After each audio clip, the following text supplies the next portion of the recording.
Olá pessoal, tudo bem? Como estão? Hoje então nós vamos dar continuidade à unidade 6 de Direito Tributário, que aborda sobre crédito tributário. Então hoje nós encerramos a unidade 6, fazendo a abordagem do último ponto da matéria que falta, que é a respeito das causas de extinção do crédito tributário e ainda falar sobre as garantias e privilégios do crédito tributário, certo? Nós já estudamos na aula passada as causas de suspensão e exclusão do crédito e hoje nós vamos falar então sobre a última das causas então que dá fim à possibilidade de cobrança do crédito tributário, que são as causas de extinção do crédito. E ao final da aula ainda a gente vai falar um pouquinho sobre essas garantias e privilégios que o crédito tributário tem, que ao longo do nosso curso nós já víamos sempre falando sobre isso, que o crédito tributário ele tem preferência sobre demais créditos, ele tem uma lei especial que regula a sua execução, que não vai seguir o mesmo trâmite de uma cobrança no meio privado, porque ele tem toda aquela situação que nós já falamos, que o crédito tributário ele está lá arraigado pelo aquele poder de império do Estado, né? Porque a gente envolve lá ao fim e ao cabo uma questão social, uma questão que visa arrecadar recursos para os cofres públicos para reverter para a sociedade em serviços, nos atos inerentes da própria atuação do Estado. Então, o que nós temos que observar aqui? Retomando, então, ó, a gente falou nas causas de suspensão do crédito, que estão lá no 151 a 155A, e as causas de exclusão, no artigo 175 a 182. Hoje, quando nós formos trabalhar, então, a partir de agora, as causas de extinção, vocês devem apontar lá no Código Tributário Nacional, artigo 156 ao 174. De todas as hipóteses que põem fim, então, à possibilidade de cobrança do crédito, as causas de extinção são, sem dúvida, aquela que traz um rol maior de possibilidades. Falando em rol, olha só, o que nós temos que pontuar aqui? Primeiramente, vocês vão lá no artigo 156 do Código Tributário Nacional, ele vai trazer uma relação de causas extintivas, né, causam a extinção do crédito tributário. Esse rol que está lá, segundo o entendimento doutrinário e jurisprudencial, inclusive do próprio STF, esse rol ele é um rol taxativo. Então, são as hipóteses que estão ali ou não são nenhuma outra. Então, não vai haver nenhuma outra hipótese além daquelas que estão elencadas ali no artigo 156 do CTN. Quais são elas?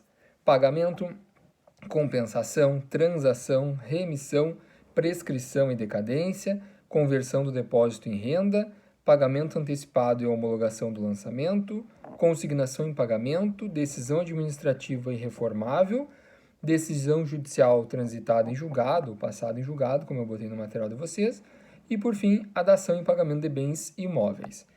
Certo? Então, vão lá, pegue o material que eu mandei para vocês para a gente ir acompanhando uma por uma dessas hipóteses de extinção. Antes disso, se vocês pegarem e olharem o material ali, nós vamos ter 4 possibilidades distintas. Esse rol se divide em 4 situações. A satisfação do crédito, que é o pagamento, ali eu elenco quais dos meios de extinção que se referem à satisfação da obrigação, efetivo ao pagamento. Existem situações de desconstituição do crédito, por isso não vai ser possível cobrar, porque ele foi desconstituído.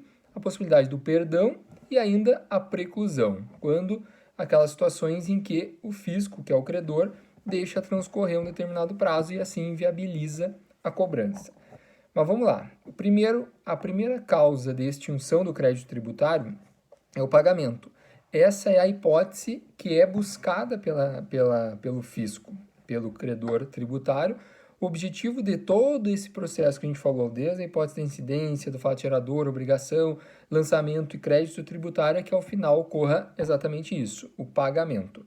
Primeira delas, então, objetivo o pagamento. O pagamento, então, como o resultado, é o objeto mais pretendido pelo fisco, a legislação ela resolveu fazer algumas regulamentações em relação a isso, né? O que nós podemos destacar aqui, ó? Primeiro, a imposição de penalidade não elide, não afasta o pagamento. Ou seja, o camarada que foi lá e não recolheu determinado tributo e por isso houve então um auto da infração, ele foi multado por isso. Se ele pagar a multa, ele está isento do pagamento? Negativo. O fato de ter incorrido numa infração, por ele ter descumprido a legislação no que tange ao recolhimento tributário, não exime ele do pagamento. Mesmo que ele seja autuado, ele vai ter que pagar a multa e também fazer, obviamente, o pagamento. Ele não se isenta da responsabilidade do pagamento do crédito principal tributário. O que mais que nós podemos observar aqui? O pagamento de um crédito não importará a sua extinção quando for parcial. Então, se não for integral o pagamento da obrigação tributária, ele não vai extinguir, obviamente. Ou for pago totalmente, mas referente a outros créditos envolvendo o mesmo ente fiscal. Aqui, nós temos que observar o quê? Havendo mais de um crédito em relação ao mesmo ente, eu estou devendo vários tributos para a União. Se eu fizer um pagamento, um depósito na guia de recolhimento, simplesmente fizer, eu não vou estar satisfazendo integralmente todos. Eu vou ter que o quê? Observar, então, as regras de pagamento. Daí vai lá no 163 do CTN, que vai falar em relação à imputação do pagamento. Se vocês olharem o material ali, baixa um pouquinho, vai estar ali o artigo 100, eu fiz uma observação sobre isso, o artigo 163, que ele fala que quando eu faço um pagamento sem identificar exatamente qual é a obrigação, qual é o crédito tributário, o que eu tenho que seguir? As regras do 163, que ele traz uma classificação. Primeiro, créditos próprios, para depois aqueles decorrentes de responsabilidade. Além disso, primeiro eu vou pagar, se eu fizer só um pagamento e não identificar para qual obrigação, qual crédito tributário eu vou pagar primeiramente as contribuições de melhoria, depois as taxas e, por fim, os impostos. Certo? Então, se eu simplesmente fizer um pagamento e eu estiver devendo contribuição de melhoria, taxa e impostos, primeiro eu vou quitar a contribuição de melhoria, depois as taxas e, por fim, os impostos. Certo? Voltamos lá, peguem o CTN de vocês e volta lá no artigo 160 do artigo 160 do CTN, que ele vai falar o quê? Quando que eu devo pagar? Quando não houver, a legislação não fixar uma data, será 30 dias após a notificação do lançamento. Após o recebimento da notificação do lançamento, eu tenho 30 dias para pagar, exceto quando a lei regular de forma diferente. E o artigo 62 agora do CTN, nós já falamos sobre isso lá mais no início do curso, quando nós falamos de como se dá o pagamento. Vai se dar em moeda, cheque, vale postal, estampilha, papel selado ou processo mecânico. Nós já falamos sobre isso, que na prática hoje, o que se anota mais é o pagamento em moeda corrente. Moeda corrente, entendam, o pagamento pode ser no aplicativo celular, no caixa eletrônico, direto no caixa, no banco, utilizando dinheiro, cartão de débito, não interessa. Agora, cheque ainda é possível, a legislação prevê, não é tão comum ainda de se ver, mas pode sim ser, mas só vai considerar pagamento quando houver a compensação bancária. Ainda vale postal, estampilha, isso existe na previsão legal, mas não são mais tão comuns de ocorrer, certo? O que mais que nós podemos observar aqui? Quando eu fizer um pagamento indevido, o devedor fez o pagamento, mas fez de forma errônea, ele foi apurado de forma equivocada, ou então ele pagou a mais. Ele tem direito, então, à restituição desse valor integralmente no prazo de 5 dias da data da extinção do crédito, da data do pagamento. Ele tem 5 anos, eu falei 5 dias, ele tem 5 anos para pedir a restituição, certo? Como que eu vou fazer essa restituição? Através de pedido administrativo, ação de repetição de indébito, requerimento administrativo de compensação, que daí aqui a gente já vai falar um pouquinho sobre isso, e ainda ação ordinária com pedido de compensação. Então, a restituição ela pode ser efetivamente restituir o dinheiro que eu paguei ou então compensar com uma outra obrigação. Certo? Então, basicamente, o pagamento é o meio mais eficaz, é o meio que você busca, e ele se dá dessa maneira. Havendo pagamento, extingue-se o crédito tributário. É o mais efetivo das formas de extinção do crédito e aquele de todas as hipóteses a que mais se busca. Qual a outra possibilidade? Compensação. O que é compensação? Como o próprio nome sugere, é efetivamente isso. Quando confunde-se credor e devedor, ambos são credores e devedores, um em face do outro, Com isso, consegue-se, então, fazer a compensação do crédito. Então, o artigo 170 do CTN traz essa previsão, a possibilidade, então, de fazer a compensação. Eu até botei no material de vocês um exemplo. Se lá o João deve para o município tal 2.500, porém o município deve para o João 1.000, nós podemos então fazer a compensação. Com isso, se o município devia 1.000 e o João devia 2.500, com isso o João passa a dever apenas 1.500 para esse município em relação a uma obrigação tributária, certo? Botei uma observação ali no material, compensação tributária por intermédio do Poder Judiciário, ou seja, isso só vai ocorrer quando houver o trânsito em julgado. Não é admitido, em relação a um pedido liminar antecipatório, que o juiz determine a compensação antecipadamente. Isso aí a gente vai observar lá a súmula 212 do STJ, só admite a compensação com o trânsito em julgado. Não há possibilidade de medida antecipatória para fazer a compensação. Até porque a compensação ela vai gerar a extinção do crédito. Feito isso, se eu fizer a compensação e depois, ao final, entender que esse meu crédito enquanto contribuinte não era devido efetivamente pelo fisco, aí cai por terra, né? Não se efetivaria isso. Certo? O que mais que nós podemos observar aqui? Ó? A possibilidade de compensação tem que apontar 3 condições gerais, tem que observar 3 condições gerais. O que é? A existência de uma lei específica autorizando. Para que possa fazer a compensação, não basta simplesmente o credor ir lá, o credor, né, credor contribuinte, a pessoa ir lá e dizer, eu quero compensar, se o ente não tiver previamente estabelecido, ter criado uma lei autorizando essa possibilidade. Então, a compensação exige uma lei prévia que autorize a sua realização. Não basta simplesmente querer. Deve, primeiramente, existir essa lei autorizando. O que mais? Liquidez e certeza dos créditos, seja do crédito tributário em relação ao contribuinte, seja o crédito que o contribuinte tem em relação ao ente tributário. E o que mais? Identidade de partes, obviamente, então, o credor fiscal é o mesmo devedor numa obrigação e o devedor tributário fiscal é o credor de uma outra obrigação. Com isso, haverá então a compensação, certo? Mas por isso, então, nós precisamos de lei prévia, liquidez e certeza e ainda a identidade de partes. Certo? Na sequência ali, ó, se vocês olharem o artigo 105 do parágrafo 2º e 3º da Ato das Disposições Constitucionais Transitórias, ele fala dessa possibilidade da compensação, mas ainda fala em relação à lei, uma lei estabelecendo isso. Por isso, no material de vocês, eu coloquei ali, vocês podem acompanhar, a Lei Federal 12.431 de 2011, nos seus artigos 30 e 42, além do artigo 100, parágrafo 9º e 10º da Constituição, trazem a possibilidade de compensação de créditos em relação à União. Então, a possibilidade de compensar um crédito com a União. Aquele que é credor e devedor da União tem a possibilidade de compensação.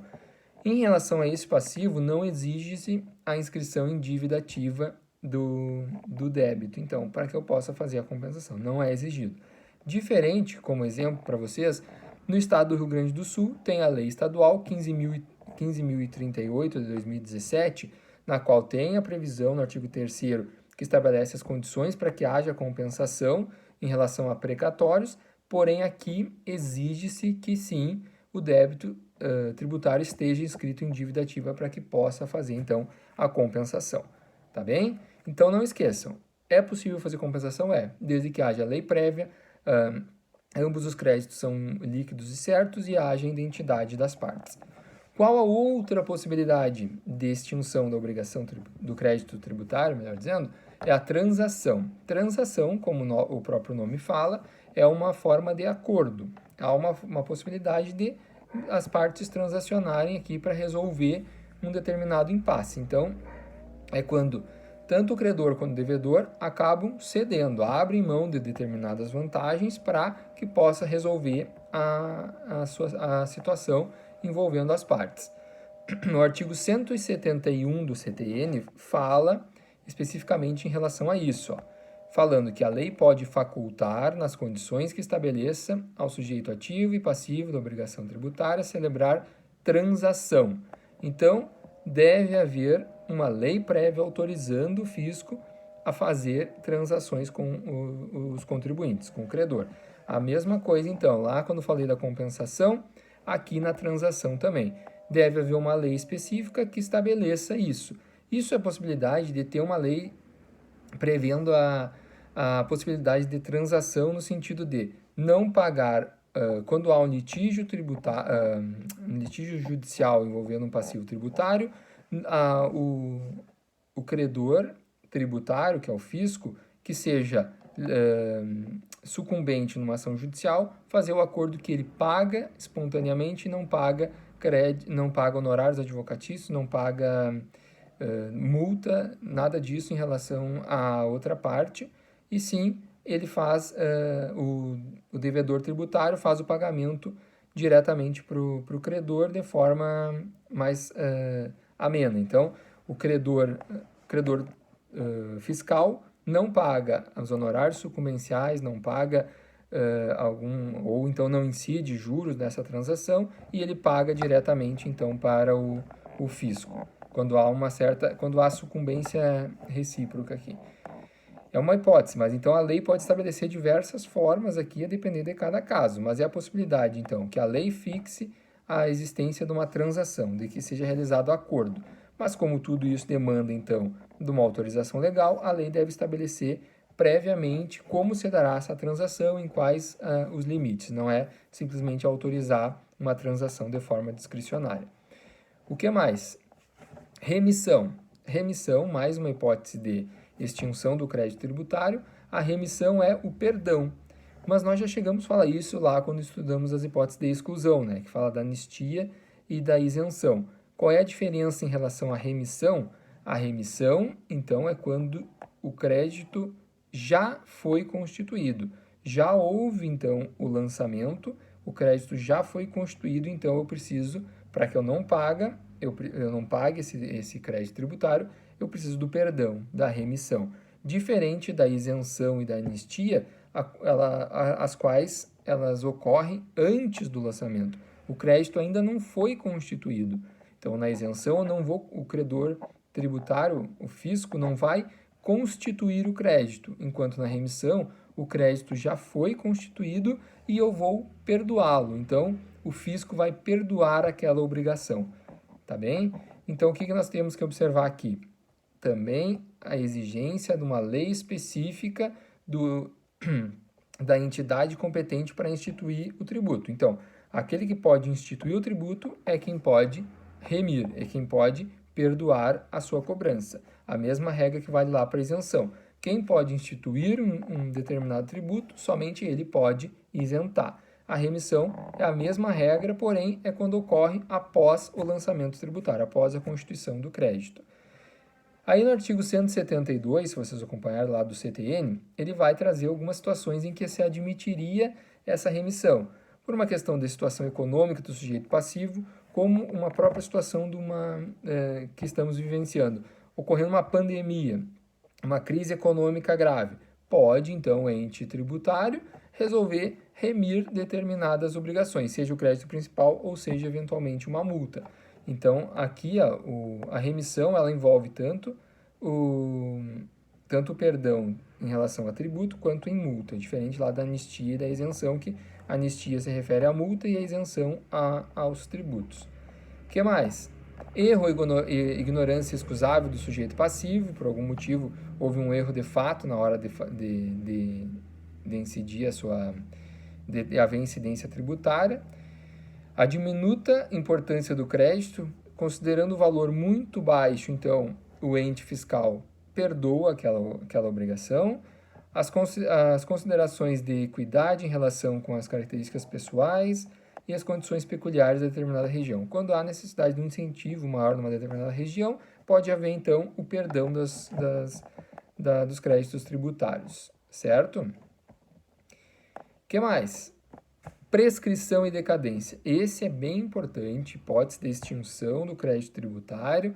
É bem importante vocês se aterem nesse quesito aqui, porque na prática esse é um dos pontos que mais nós vamos observar decisões judiciais. Quem pretende atuar, então, como advogado na área, é um ponto que deve ter um cuidado maior na hora de observar o caso concreto, porque é bem comum, não se enganem, o fisco, ele deixa créditos, ele deixa decair a possibilidade, então, do lançamento, da constituição do crédito, e ele também deixa transcorrer o prazo prescricional que inviabiliza a execução, a cobrança daquele crédito.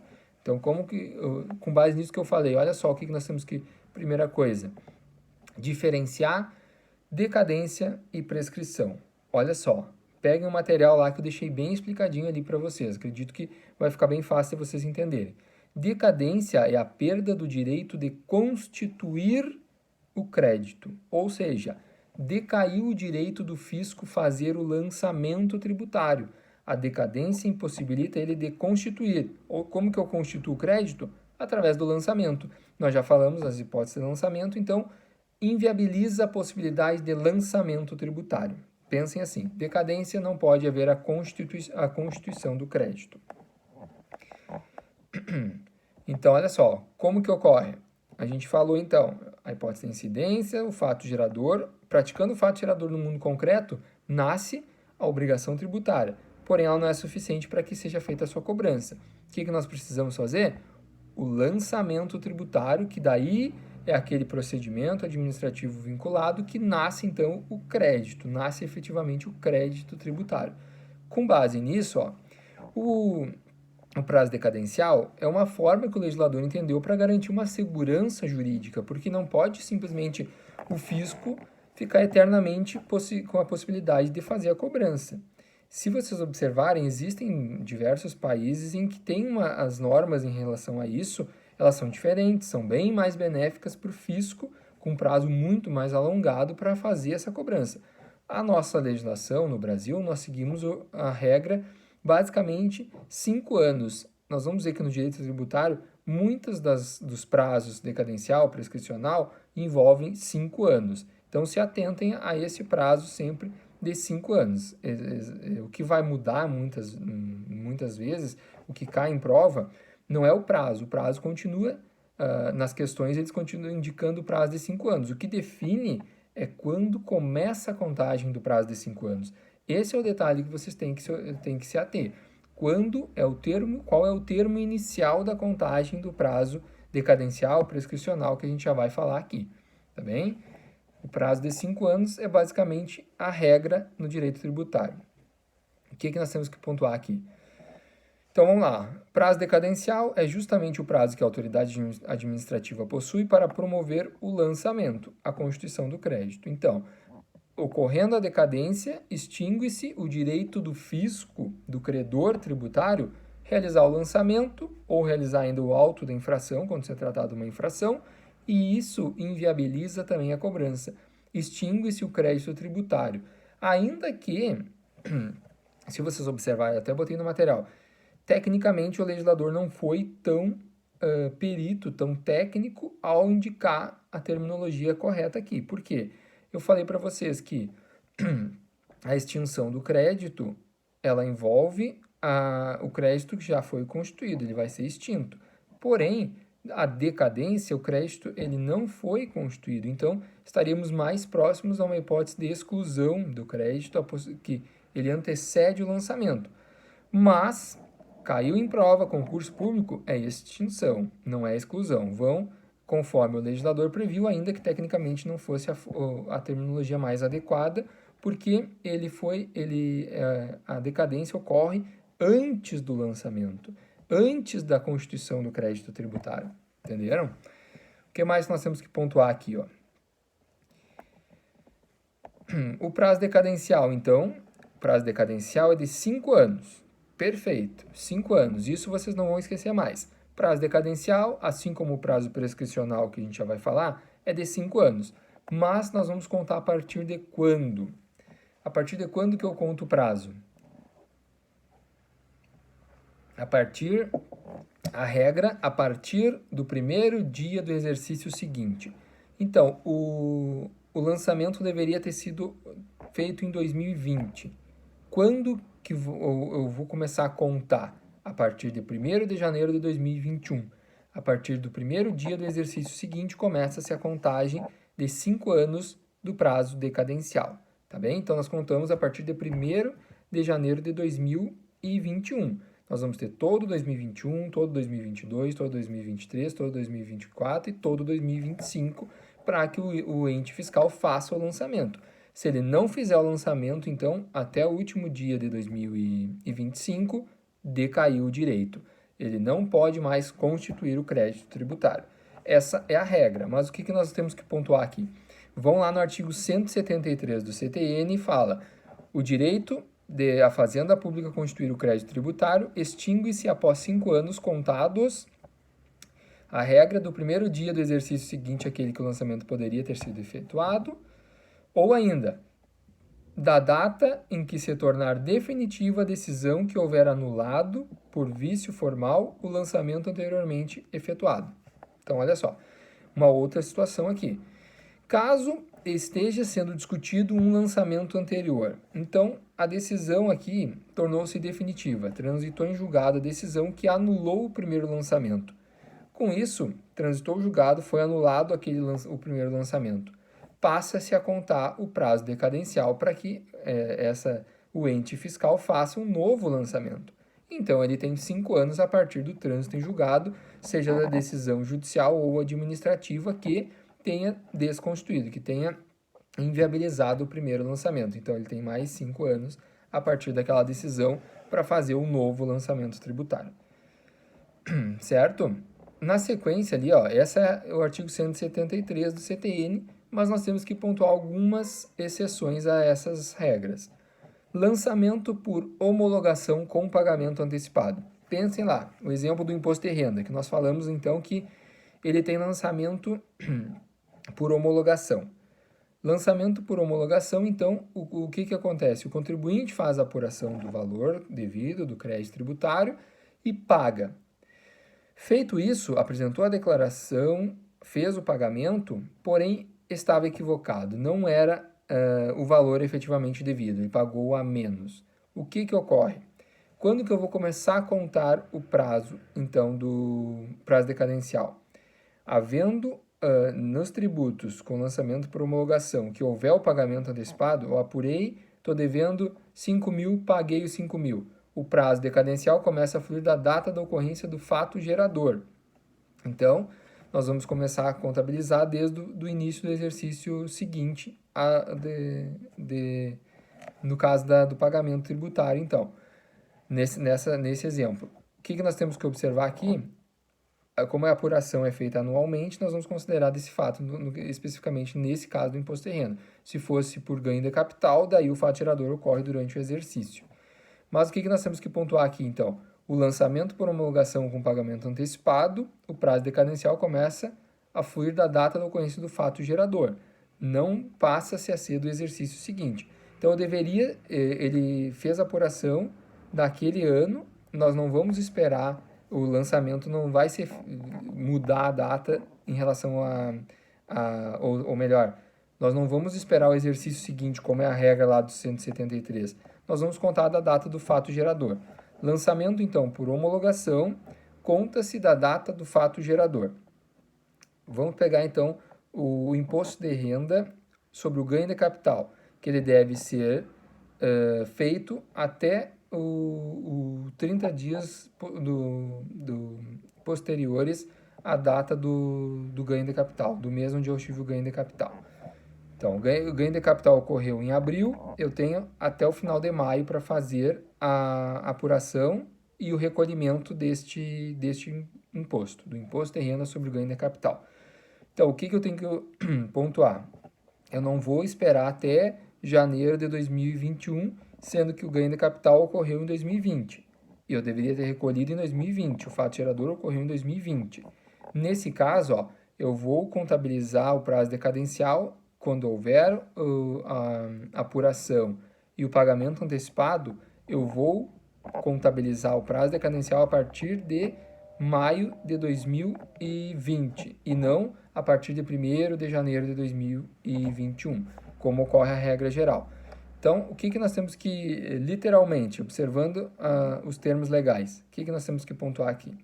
Quando eu estiver diante de um tributo que o lançamento é por homologação e o pagamento foi feito antecipadamente, eu contabilizo a data do fato gerador.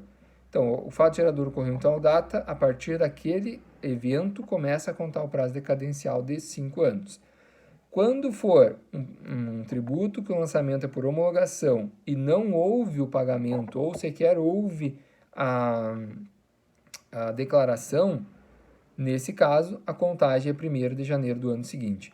Pense o seguinte, basicamente o raciocínio que você tem que fazer é o seguinte: foi feita a apuração do crédito, o contribuinte fez a apuração e pagou, dá-se uma boa-fé para ele com o pagamento, ainda que não seja o correto, e caberia ao fisco fazer um novo lançamento em relação a esse tributo. Ele fez e pagou, mas deveria o fisco fazer um novo lançamento, já que o lançamento aqui é por homologação. Quando ele não está correto, cabe ao fisco fazer o lançamento de ofício da diferença a ser apurada. Nesse caso, como ele pagou, então presume uma certa boa-fé do contribuinte, como ele pagou, ele ganha tempo, porque o prazo decadencial começa a ocorrer do fato gerador e não apenas do primeiro dia do exercício seguinte. Então, ocorreu o fato gerador em fevereiro de 2020 e a partir de fevereiro de 2020 que nós vamos começar a contar o prazo decadencial de 5 anos. Quando o tributo envolve lançamento por homologação, porém o fato gerador ocorreu em fevereiro de 2020, mas o contribuinte não fez o pagamento do tributo, ele não recolheu antecipadamente, nesse caso, o prazo decadencial vai começar apenas a partir de 1º de janeiro de 2021. Então, basicamente, o que acontece? O fisco ganha mais tempo para fazer a cobrança, certo? Quando não há o pagamento antecipado, o fisco só vai começar a contar o prazo decadencial para ele fazer o novo lançamento a partir de 1º de janeiro do ano seguinte. Quando o contribuinte fez o pagamento antecipado, o prazo decadencial começa do fato gerador. Então, basicamente, essa previsão, essa exceção, ela serve para dar garantia ao contribuinte um certo benefício por ele ter pago antecipadamente, ainda que não seja o pagamento integral, que o fisco necessitasse fazer um novo lançamento, mas como ele houve o pagamento, o prazo decadencial começa a contar do fato gerador. Certo? É uma regra que eventualmente pode cair em provas de concurso, mas é bem específica aqui em relação a essa hipótese de exceção aqui, certo? Na decadência. O que mais que nós podemos apurar aqui? Se houver anulação do lançamento por vício formal, o prazo começa a contar da data que tornou definitiva a decisão que anulou o lançamento.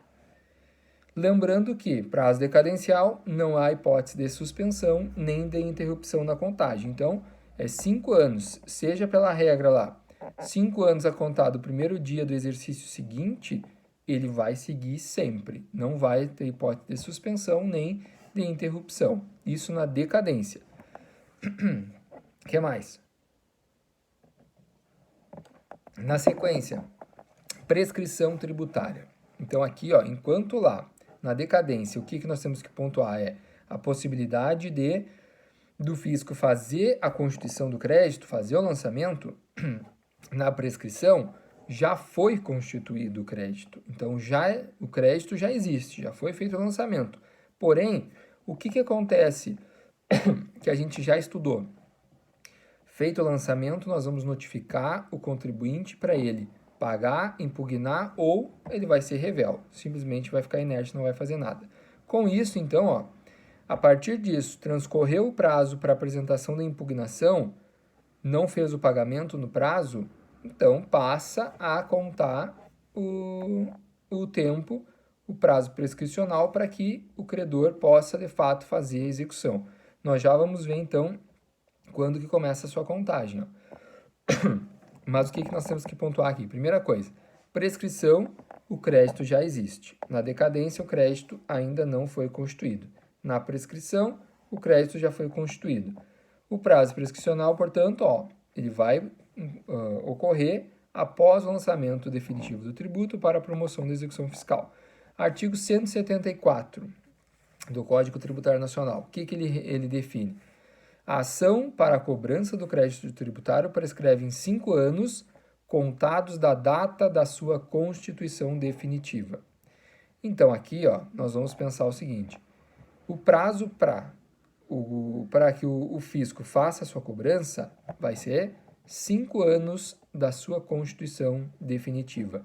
Então, se foi um lançamento sem nenhum vício, sem nenhum problema, a partir deste momento começa a contar o prazo de 5 anos. Caso tenha havido alguma discussão em relação à exigibilidade, então, no momento que define a constituição definitiva, quer dizer que, superada alguma eventual impugnação administrativa, encerrou-se. Foi, então, constituído definitivamente o crédito. Então, o lançamento não se tem mais discussão em relação a ele. Aí começa a contagem do prazo prescricional. Prazo prescricional é para a propositura de ação de cobrança ou execução no prazo, então, de 5 anos.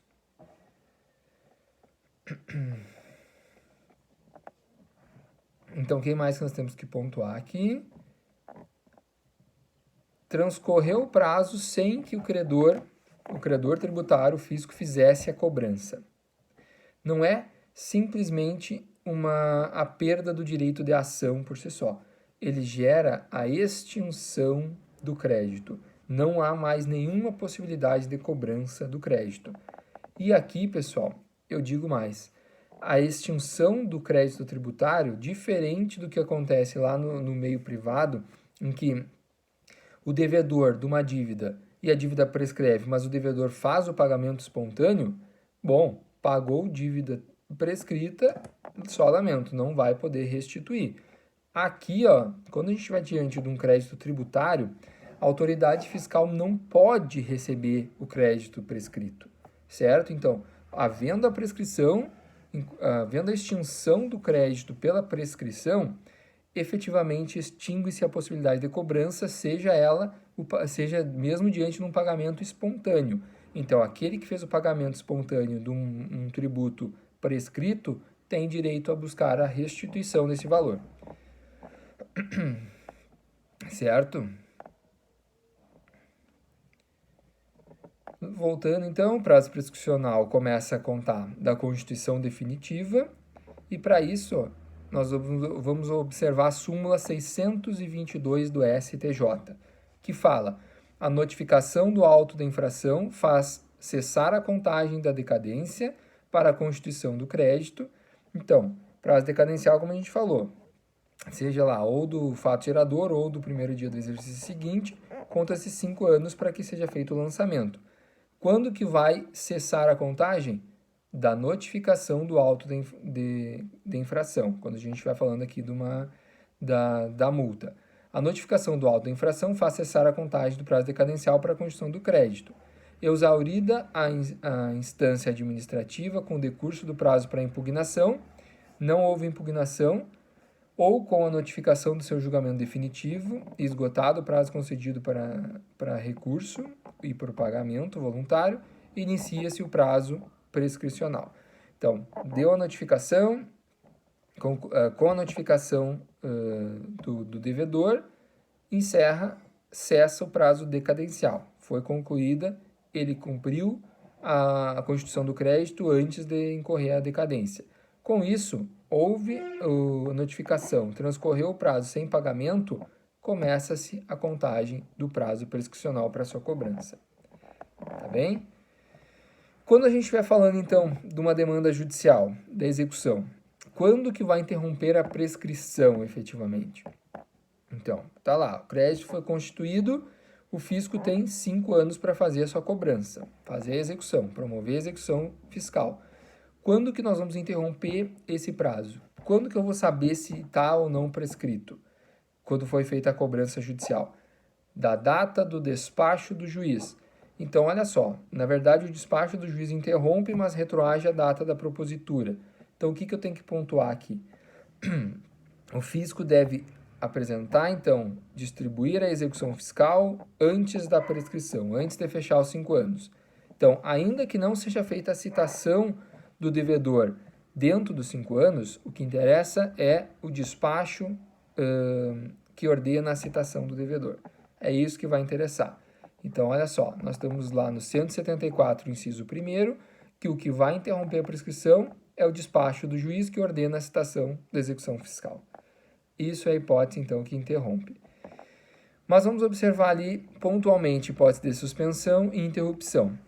Como diferente do que ocorre na decadência, que eu falei que não há hipótese de suspensão e interrupção, na prescrição há sim hipótese de suspensão e interrupção da prescrição. Quando que vai suspender a prescrição? Inscrição em dívida ativa, juiz suspende o processo enquanto não se localizar o devedor ou encontrar bens penhoráveis e diante de uma moratória, prorrogação do prazo de pagamento ou parcelamento.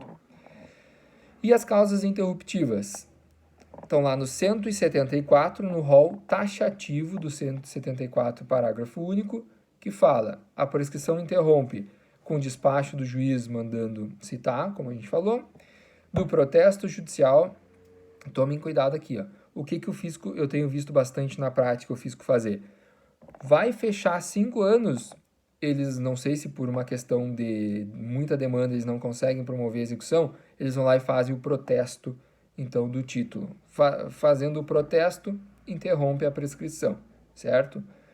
Por qualquer ato judicial que constitua em mora o devedor, ou ainda qualquer ato inequívoco, ainda que extrajudicial, como, por exemplo, uma confissão de dívida, um requerimento de parcelamento, são hipóteses aqui de reconhecimento inequívoco da dívida, certo? E a prescrição intercorrente? Já ouviram falar, né? Prescrição intercorrente é a extinção do crédito tributário sempre que os autos da execução ficarem arquivados por prazo superior a 5 anos. Então, aqui, ó, a prescrição intercorrente é aquela que ocorre durante o trâmite processual, durante a execução fiscal. Nesse caso, então, ó, como que vai ocorrer isso? Eu até coloquei para vocês ali, ó, num quadrinho mais embaixo, quando eu falo especificamente para como vocês devem se ater a isso para provas de concurso público e OAB, pensa o seguinte, ó, prescrição intercorrente. O prazo prescricional se inicia com a constituição definitiva do crédito, começa a contar o prazo de 5 anos. Com a propositura de execução fiscal, a prescrição se interrompe. Dada, então, o despacho de citação, interrompe a prescrição. Com isso, passa a iniciar uma outra situação. Agora está tramitando os autos tranquilamente, porém, caso não se localize o executado ou não se localize bens no prazo de 1 ano, os autos serão arquivados. Então, suspende o processo e o processo vai ser arquivado por 1 ano. A partir da data em que encerrar o período de 1 ano de suspensão, começa a contar o prazo prescricional de 5. Vou explicar melhor para vocês então entenderem. Da constituição do crédito tributário, tem 5 anos para promover a execução, certo? Isso aí é tranquilo. Então, foi lá distribuído, teve o despacho determinando a citação, tudo certo. Dentro de 5 anos, não ocorreu a prescrição. Porém, deu início à execução fiscal. Digamos que não consegue ou citar ou localizar o devedor, ou não localizou bens penhoráveis, o que o juiz vai fazer? Então, não sendo localizado bens penhoráveis ou devedor, o juiz manda arquivar os autos. Então, ficou 1 ano lá sem localizar o réu, sem não localizar bens, o juiz manda arquivar os autos, que é uma hipótese de suspensão do processo. Ele vai ficar suspenso por 1 ano. Transcorreu 1 ano, começa a contar o prazo de 5 anos, que é o prazo prescricional intercorrente. Então, na prática, o processo vai ficar parado 6 anos, porque o primeiro ano é hipótese de suspensão. Então, suspende o processo, nesse caso, não vai contabilizar, então, não vai contabilizar a contagem prescricional aqui. Transcorreu 1 ano, não houve nenhuma modificação. O fisco não foi lá, indicou um novo endereço ou não apresentou um novo bem à penhora. Nesse caso, ficou 1 ano arquivado, aí começa a contagem do prazo de 5 anos. Está lá o artigo 40 da Lei de Execuções Fiscais, parágrafo 2º e parágrafo 4º fala exatamente isso. Decorrido o prazo de 1 ano sem que seja localizado o devedor ou encontrado bens penhoráveis, o juiz ordenará o arquivamento dos autos. Não localizou nada, manda arquivar. Se a decisão que ordena o arquivamento tiver transcorrido o prazo de melhor. Se da decisão que ordena o arquivamento tiver transcorrido o prazo prescricional 5 anos, o juiz, depois de ouvida a Fazenda Pública, poderá reconhecer a prescrição intercorrente.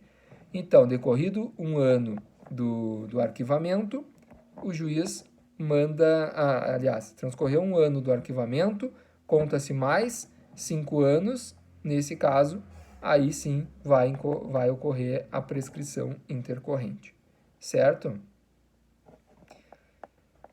O que mais que nós temos que observar aqui?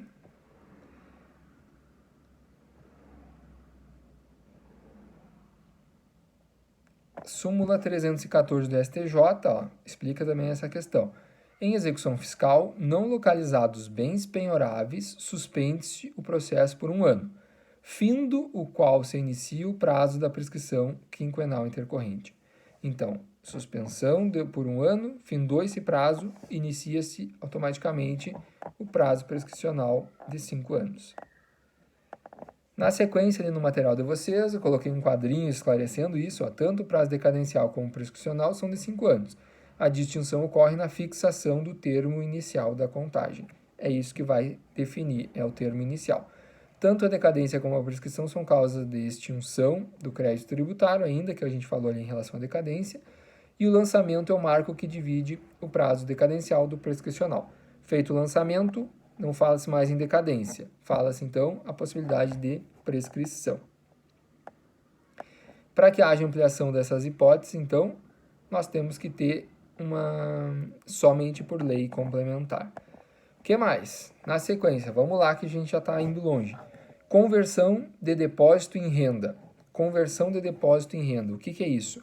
Feito o depósito lá, como aquela hipótese lá, para suspender o crédito, eu faço o depósito, seja ele administrativo ou judicial, ao final, entende-se que realmente é devido, aquele crédito é devido para o fisco, aquele depósito torna-se renda e há o pagamento. Se assemelha, então, ao pagamento efetivamente em dinheiro, porque foi feito o depósito, porém, ao final, porque visava-se discutir e, com isso, suspender a incidência de multa e juros, ao final, entende-se que realmente é devido aquele crédito, simplesmente nós vamos transformá-lo em pagamento. O que mais?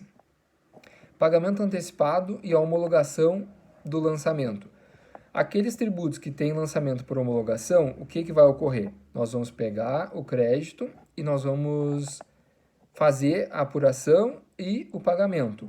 Se transcorreu 5 anos sem que houvesse um novo lançamento do fisco, ele ficou inerte, ou ele expressamente homologa, extingue-se.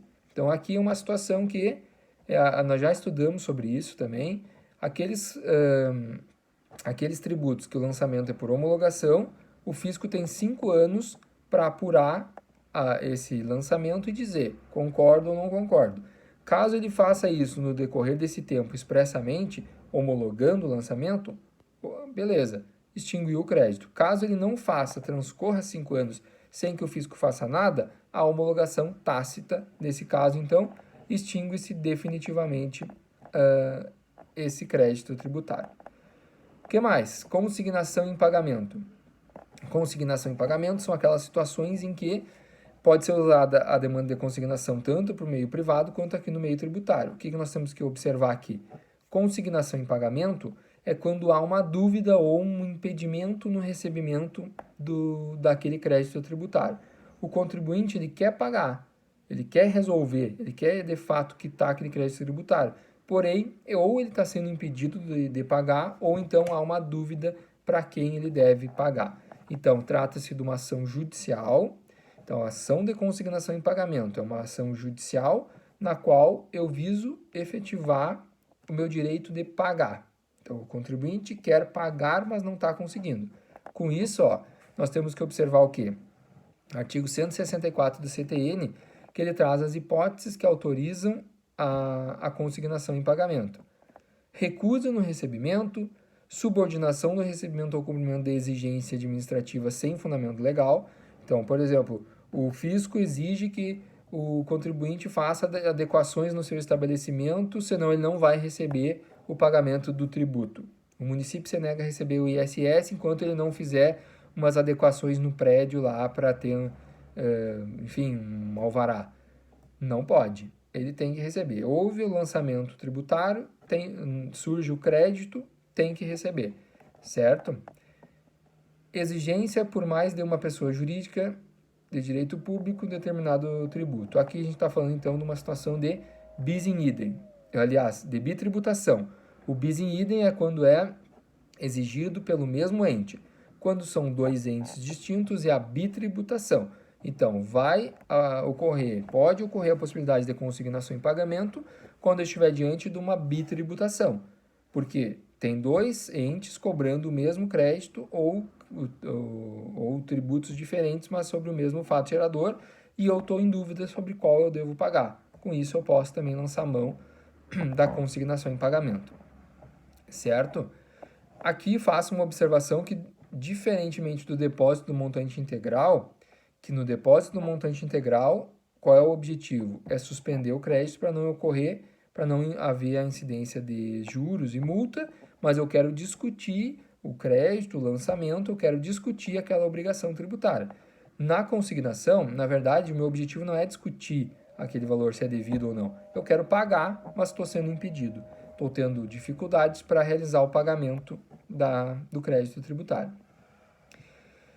O que mais? Decisão administrativa irreformável, não há mais a possibilidade de nenhum tipo de recurso. Então, aqui há a definição do crédito. Nesse caso, pode, então, ser extinta a obrigação quando for favorável ao contribuinte. Certo? Então, vai ser notificado. O contribuinte é notificado do lançamento para pagar, impugnar ou ele vai ficar revel. Se ele apresenta impugnação administrativa, vai ter todo o trâmite administrativo, que a gente já estudou também, e transcorreu todo o trâmite administrativo e foi favorável para o contribuinte. Nesse caso, extingue-se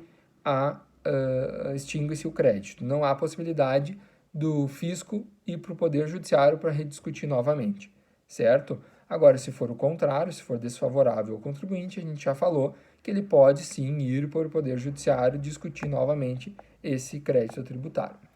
Decisão judicial transitada em julgado, não, tranquilo, né? Semelhante ao processo administrativo, porém aqui o processo judicial. Estamos diante de uma demanda judicial. Nesse caso, transcorreu, então, todos os prazos recursais, transitou em julgado a decisão. Não cabe mais nenhum recurso, a decisão ficou imutável. Nesse caso, a decisão, sendo julgada favoravelmente ao contribuinte, determinará, então, a extinção do crédito. Certo? Dação em pagamento de bens imóveis. Nós também já estudamos sobre isso. É a possibilidade de eu fazer o pagamento com um bem imóvel. Não é admitido bens móveis, não esqueçam, só é admitido bens imóveis. Bens móveis não admite-se porque poderia haver uma ofensa ao dever de licitação. Então, ao dever constitucional lá de promover a licitação para a compra de bens.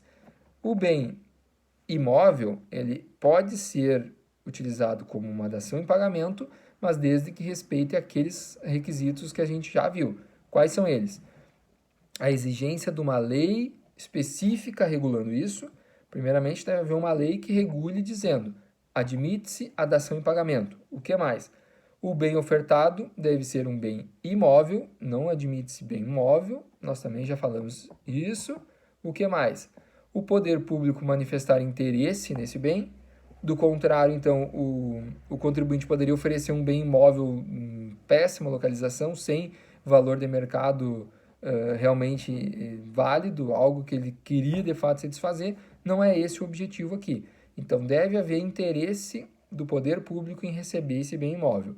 Eu vou ofertar a dação em pagamento, mas deve haver, então, o recebimento, deve haver o interesse. Então, a discricionariedade do fisco em querer ou não aceitar esse bem imóvel. E quando nós estivermos falando de tributos federais, existe a Lei 13.259 de 2016, que trouxe 2 requisitos a mais. Quais são eles? A avaliação prévia do bem, deve ser feita a avaliação por um profissional técnico, avaliando previamente o bem, e deve abranger a totalidade do crédito. Isso é importante, não esqueçam. Deve abranger a totalidade do crédito. Eventual diferença vai ser entendida como uma cessão gratuita. Então, eu vou, se a minha dívida tributária é de 100 mil, o meu imóvel vale 120, eu quero fazer a dação em pagamento, eu vou estar dando 120 mil através desse imóvel para a quitação da dívida de 100 mil. O fisco não vai devolver essa diferença de 20 mil reais. Isso é o entendimento, então, da Fazenda Nacional, esse é o entendimento que nós temos hoje. Ainda que a doutrina critique isso, porque quando a gente estiver falando de uma adjudicação lá no meio judicial, há a possibilidade, sim, de fazer a devolução de eventual valor a mais do bem. Mas aqui não. Na dação em pagamento, como forma de extinção do crédito tributário, no que tange ao âmbito federal, o bem vai ser entregue 100%, integralmente, sem direito a nenhum valor a ser restituído. Certo, pessoal? Com isso, então, a nossa aula ficou um pouquinho mais longa hoje, porque tinham bem mais hipóteses de extinção do crédito tributário. Na sequência, então, a gente dá continuidade falando das garantias e privilégios do crédito tributário, bem mais tranquilo ali, bem rapidinho a gente acaba essa outra parte. Mas então, pensa o seguinte, lembrem que eu falei na aula passada, tentem lembrar quais são as hipóteses de suspensão e exclusão do crédito tributário, que assim, por exclusão, vocês vão saber o que vai ser hipótese de extinção do crédito tributário, porque tem bem mais meios de extinção, como a gente viu. Então, para uma prova, para um concurso, lembrem quais são as hipóteses de suspensão, quais são as hipóteses de exclusão. Assim, sabendo certamente quais são essas, para uma prova, para um concurso, que não for exclusão e suspensão, automaticamente vai ser hipótese de extinção do crédito tributário. Certo, pessoal? Qualquer coisa, estou à disposição, então, e logo mais a gente volta, então, continuando a nossa aula. Até logo.